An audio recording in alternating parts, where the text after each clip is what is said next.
Happy Aloha Friday, everyone, and welcome back to the CO2 Rundown. I'm your host, Chad Owens. Congratulations. You made it through another week. And wow, what a week of sports it has been. So much to talk about. So look, as always, sit back, relax, and enjoy the show. And thank you so much for tuning in. Let's dive on in to the CO2 Rundown. All right, look, you guys gotta check out Stephen Tsai's story in today's Honolulu Star-Advertiser talking about the UH baseball team and how they're preparing for their games using a platform and a program called Synergy. It basically provides the players with the opposing teams every at-bat and pitch. So this is diving into the details, right? We study film all the time as football players. And here's the crazy thing, right? I always wondered, like, how are we able to get this tape? It's almost not fair, right? That you get to get a tape of all the things that this other team is doing. Well, that's why it's even across the board. It's available to everyone. So if you're not taking advantage of a program, a scouting program, you're just not giving yourself the best chance. So, and again, baseball, I always wondered, like, man, how do you study the film? what do you use? Well, Stephen, thank you so much for providing that information. Synergy, every at bat, every swing, every foul ball, it can give you as a player, a slight edge. Something to study, something to look for in the opponent. And in sports, in competition, you're always looking for an edge. You're always trying to find a way to sort of gain the advantage and trying to find flaws, trying to find weaknesses, right? In baseball, which we're talking about, right, is there something that this pitcher does before he throws a fastball? Is there something he does? It might be hard for the majority of people to see, but someone that's a studier, someone that dives deep into their preparation, might be able to pick up those things, right?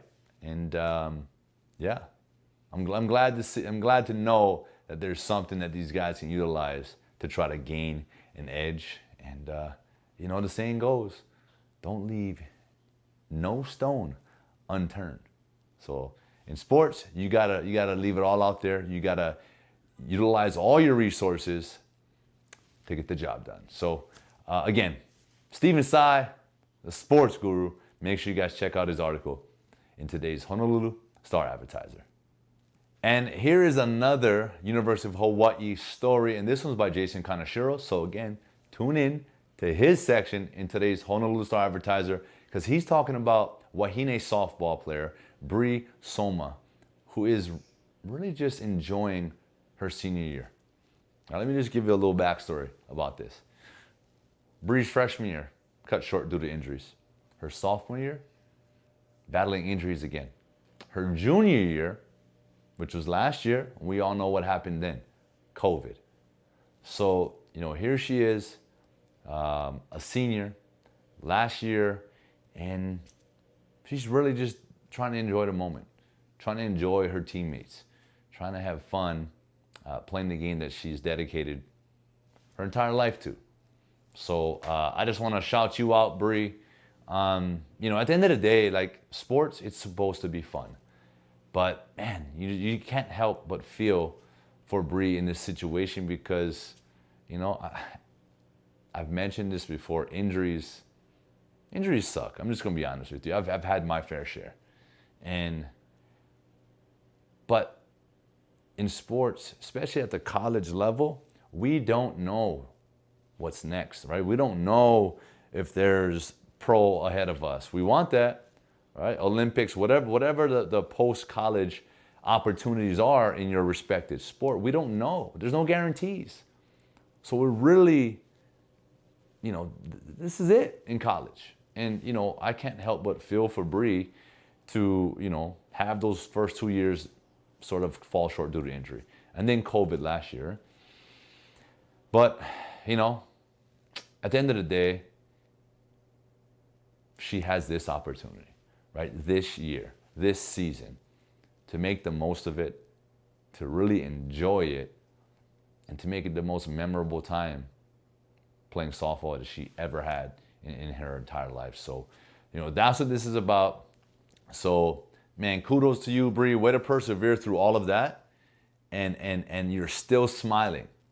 At the end of the day, you're still smiling, you're still happy, and you're still persevering and really enjoying sports the way it's supposed to be enjoyed.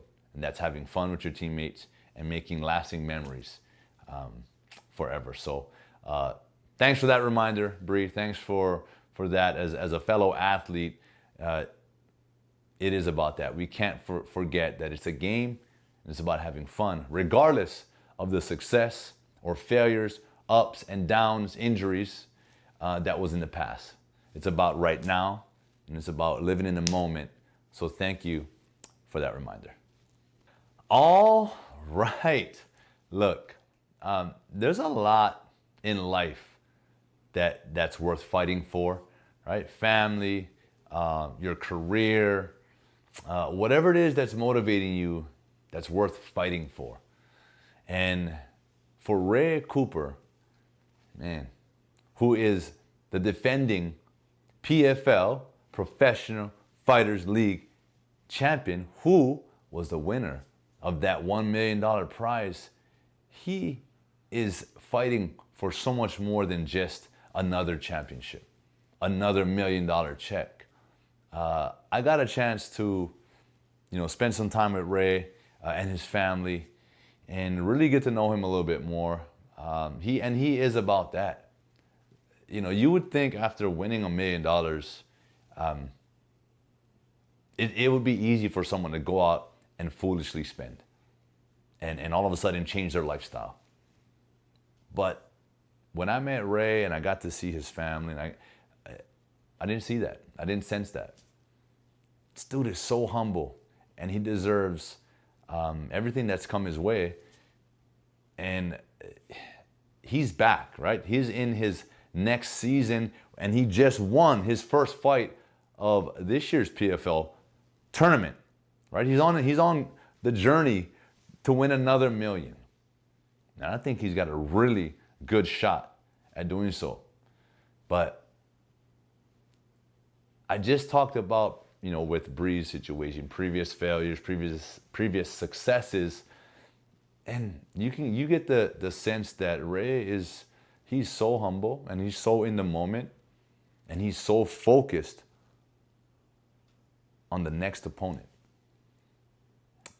And that's what's beautiful about Ray Cooper, and that's why I enjoy watching him fight, because now I know his backstory. I know what he's representing. I know what he's fighting for. He's not trying to climb the ranks. He's not trying to go to the UFC. He's not, he's just in the moment. He enjoys fighting. It doesn't matter who's up next. He basically says, this guy's going to sleep. I love his confidence, but he has this special aura about him that's unique. And you need that as a fighter. And, I just want to congratulate you on this first win in this new tournament, brother. And you got all of Hawaii behind you and supporting you. Good luck. Keep fighting and keep fighting in the moment. If there's one thing we can learn, right? I talked about it with Bree, and now with Ray, we all need to fight in every moment, because that's the only thing that matters at that given time. So keep pushing forward, brother. We're proud of you. And I see you going back to back. So I can't wait for the next opponent. Keep fighting. Let's go. And the NFL draft began yesterday with the first round. And for the most part, I think majority of the picks were what was predicted. But the number 3 spot with the 49ers was the big question, and they ended up going with Trey Lance as their top pick. And so what did that do? Well, the Chicago Bears traded up from number 20 to number 11, and they took Justin Fields. Now they have a guy. Yeah, I'm a big Justin Fields fan. I guess you can just say that. In our mock draft with Curtis, I spoke about Justin Fields and watched him in the QB1 episodes on Netflix. So, he's a guy that I feel is going to have the best NFL career out of all the QBs. That's just my opinion. We'd love to hear your take on yesterday's first round. Whatever team you support, whatever you're a fan of, let us know. Drop some comments here. And what's also exciting is that our boy Tua Tagovailoa got a chance to reunite with one of his receivers from Alabama, Jalen Waddle, who they're saying, if he didn't get injured, was going to be one of the top, if not the top receiver in college football this past year.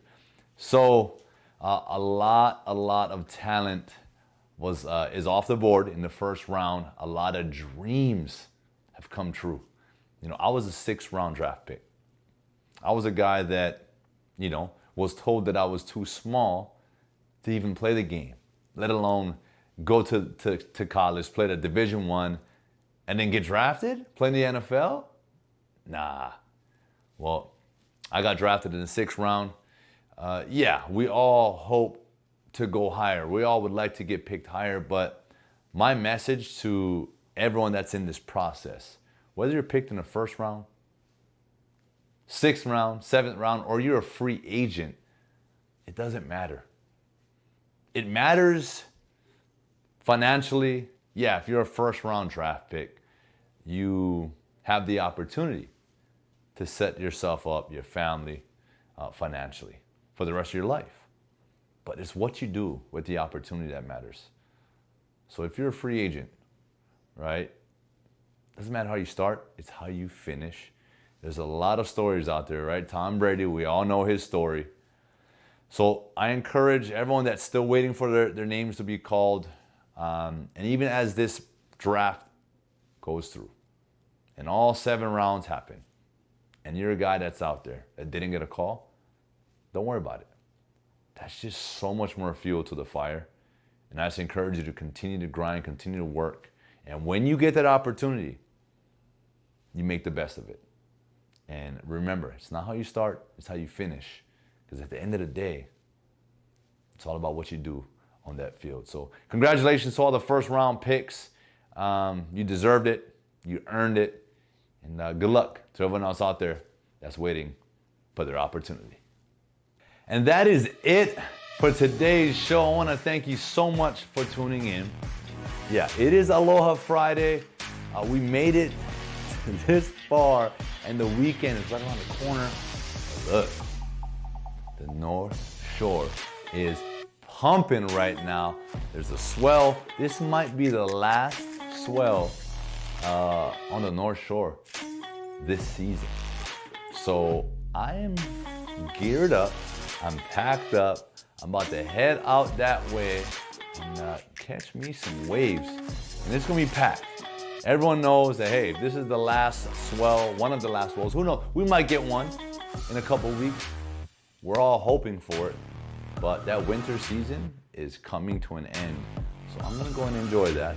I'm going to roll with Jeff Hub, my boy Rich Cooper. We're going to be out there catching some barrels. So stay tuned and check out some of these clips that I'll be posting. But anyway, look, go enjoy the weekend and maybe I'll see you on the North Shore. Aloha.